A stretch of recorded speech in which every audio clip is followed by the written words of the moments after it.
देश का एक विभाग ऐसा भी है जो ग्रामीण स्तर पे काफी ज्यादा विकास करता है और वो विभाग है मनरेगा, यानी कि ग्राम रोजगार सेवक जो है वो पूरी मेहनत से पूरा काम करते हैं। देश के गांवों के विकास में काफी बड़ा हाथ होता है इनका, लेकिन सरकार की तरफ से कोई कदम इनके लिए नहीं उठाया जा रहा है। इन ग्राम रोजगार सेवकों का साफ तौर पे यही कहना है कि इनका जो मानदेय है वो बहुत कम है और इनकी और अन्य भी बहुत सारी समस्याएं हैं जिसको लेकर सरकार की तरफ से कुछ खास किया जाना चाहिए, जिससे इन ग्राम रोजगार सेवकों की, मनरेगा कर्मियों की समस्याओं का हल हो सके। लेकिन सरकार की तरफ से देखने को मिल रहा है कि महज इन्हें आश्वासन ही दिया जाता है और कहा जाता है कि आने वाले वक्त में समस्याओं का हल हो जाएगा, लेकिन समस्याओं का हल होता नहीं है। इतनी महंगाई के जमाने में इन ग्राम रोजगार सेवकों का अपना जीवन यापन करना काफी ज्यादा मुश्किल हो रहा है। ये सभी ग्राम रोजगार सेवक आर्थिक तंगी से जूझ रहे हैं और जिसके परिणाम स्वरूप ये देखने को मिल रहा है कि देश के लाखों ग्राम रोजगार सेवक अवसाद में आकर मौत की घाट उतर रहे हैं, लेकिन फिर भी सरकार कोई भी ठोस कदम इन ग्राम रोजगार सेवकों के लिए नहीं उठा रही। ऐसे में इन ग्राम रोजगार सेवकों ने एक वक्त पे ये रणनीति बनाई कि एक बड़ा आंदोलन दिल्ली में किया जाएगा जिसमें लाखों की संख्या में ग्राम रोजगार शामिल होंगे। लेकिन उसके बाद ये भी देखने को मिला कि महाकुंभ था, जिस वजह से ग्राम रोजगार सेवकों ने फिलहाल अपने प्रदर्शन को स्थगित कर दिया। लेकिन इनका साफ तौर पे यही कहना है कि संगठन आगे की रणनीति बना रहा है और बहुत जल्द ही अगली तारीखें तय की जाएंगी जिसमें ये ग्राम रोजगार सेवक प्रदर्शन करेंगे, क्योंकि जो दिल्ली में प्रदर्शन होना है एक बहुत बड़ा प्रदर्शन होना है और जिसमें लाखों की संख्या में कर्मचारी शामिल होंगे। इस वजह से इस कार्यक्रम को महाकुंभ की वजह से स्थगित किया गया है। दूसरी तरफ अगर हम बात करें उत्तर प्रदेश की, तो उत्तर प्रदेश में दो घोषणाएं की गई। एक कहा गया कि जो संविदा और आउटसोर्सिंग के कर्मचारी हैं उनके लिए नियमावली बनाई जाएगी। दूसरी ये घोषणा की गई कि 8 लाख संविदा और आउटसोर्सिंग के कर्मचारियों को सौगात मिलेगी, यानी कि उनके मानदेय में वृद्धि होगी। लेकिन ये बातें महज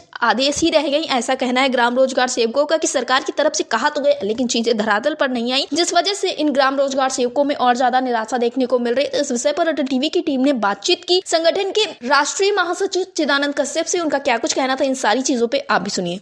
चिदानंद जी, आपका हमारे चैनल अटल टीवी पे बहुत बहुत स्वागत है। जी शुक्रिया आपका। चिदानंद जी, जिस तरह से ग्राम रोजगार लगातार ये उम्मीदें जता रहे हैं कि सरकार की तरफ से कोई कदम उठाया जाएगा, लेकिन देखने को मिल रहा है कि सरकार कई सारे विभागों के लिए तो काम कर रही है, लेकिन ग्राम रोजगार सेवक हो गए या जो कुछ बहुत अन्य विभाग भी हैं उनके लिए अभी तक सरकार की तरफ से कोई कदम नहीं उठाया गया है और ग्राम रोजगार सेवक पूरी तरह से उम्मीद जता रहे। तो आपको क्या लगता है कि सरकार क्या कुछ करने वाली, क्योंकि इस वक्त पे बहुत सारे कार्यक्रम भी चल रहे हैं, कहीं कैबिनेट बैठक हो रही है तो कहीं पे चुनाव भी चल रहे हैं, तो ये एक अच्छा मौका था ग्राम रोजगार सेवकों के लिए। जैसे सरकार पूंजीपतियों की है, इसमें कहीं कोई दो राय नहीं है जी।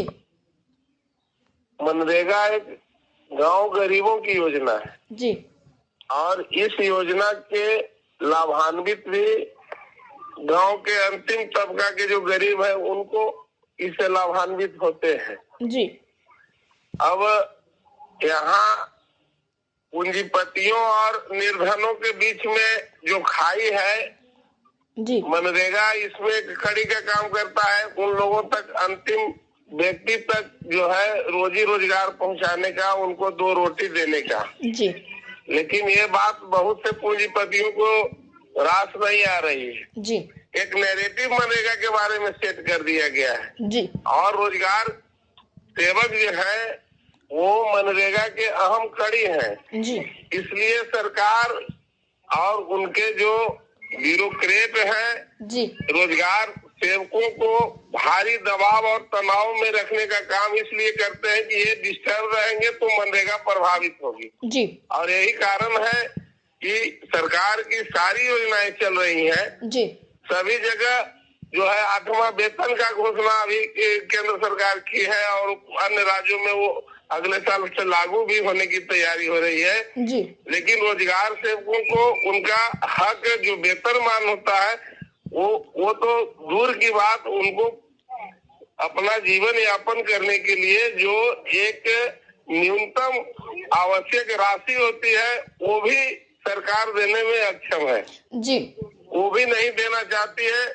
इसका परिणाम है कि हमारे लाखों की संख्या में जो रोजगार सेवक देश के विभिन्न राज्यों में कार्यरत हैं जी, वो आज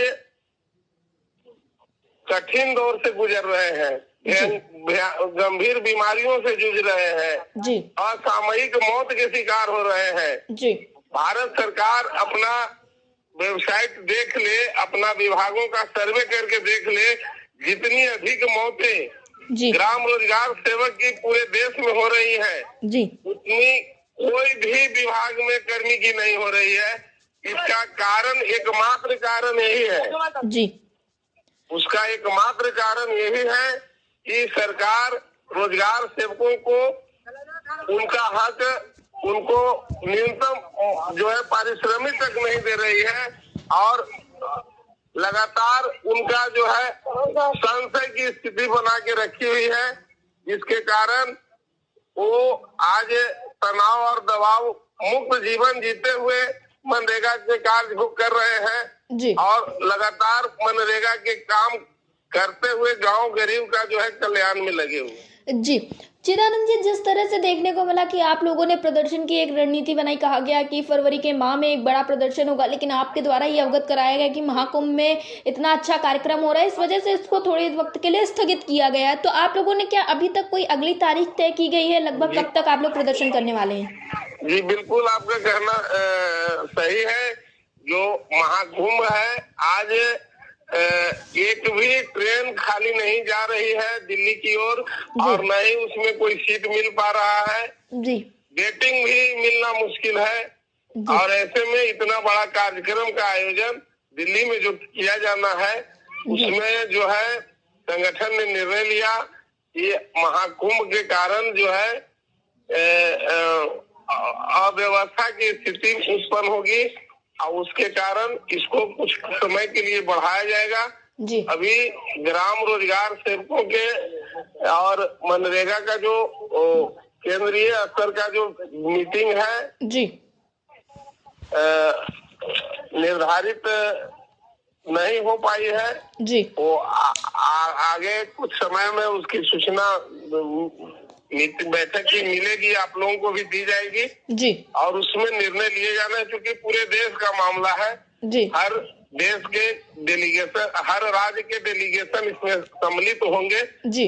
और मीटिंग जनरली दिल्ली में ही होती है और अभी दिल्ली आने जाने में बहुत समस्या है जी। ट्रेन का जो है टिकट का प्रॉब्लम है जी। इसलिए कुछ समय के बाद इसकी घोषणा की जाएगी जी। चिदानंद जी, जैसा कि देखने को मिल रहा है कि ग्राम रोजगार सेवक है, या यूँ कहें कि जो आपका संगठन है वो पूरे देश में लगभग फैला हुआ है और हर देश में, पूरे देश में देखने को मिल रहा है, हर एक राज्य में भी छोटे छोटे कार्यक्रम होते रहते हैं कर्मचारियों के द्वारा। अगर बात करें हम उत्तर प्रदेश सरकार की, तो उत्तर प्रदेश सरकार द्वारा ये कहा गया कि जो संविदा और आउटसोर्सिंग के कर्मचारी हैं उनके लिए नियमावली बनाई जाएगी या अब उनको किसी भी समस्या का सामना नहीं करना पड़ेगा। दूसरी तरफ ये भी उत्तर प्रदेश में कहा गया कि जो 8 लाख संविदा और आउटसोर्सिंग के कर्मचारी हैं उनको उत्तर प्रदेश सरकार द्वारा सौगात दी जाएगी, लेकिन ये बातें महज बातें ही रह गई, धरातल पर अभी तक कुछ नहीं आया है। तो क्या सरकार ऐसी बातें करके सिर्फ कर्मचारियों के साथ जुमला करने का प्रयास करती है? जी, ये आपका कहना बिल्कुल सामयिक है जो बात आप कर रहे हैं जी। मनरेगा आज पूरे देश के हर गांव में फैला हुआ है जी। इसका नेटवर्क जो है पूरे देश के हर बूथ पर हमारे श्रमिक लेबर के साथ हमारे कार्यकर्ता है जी। इतना बड़ा नेटवर्क है। जिस प्रकार ग्रामीण विभाग, जो ग्रामीण डाक विभाग है जी। डाक विभाग पूरे फैला हुआ है, पूरे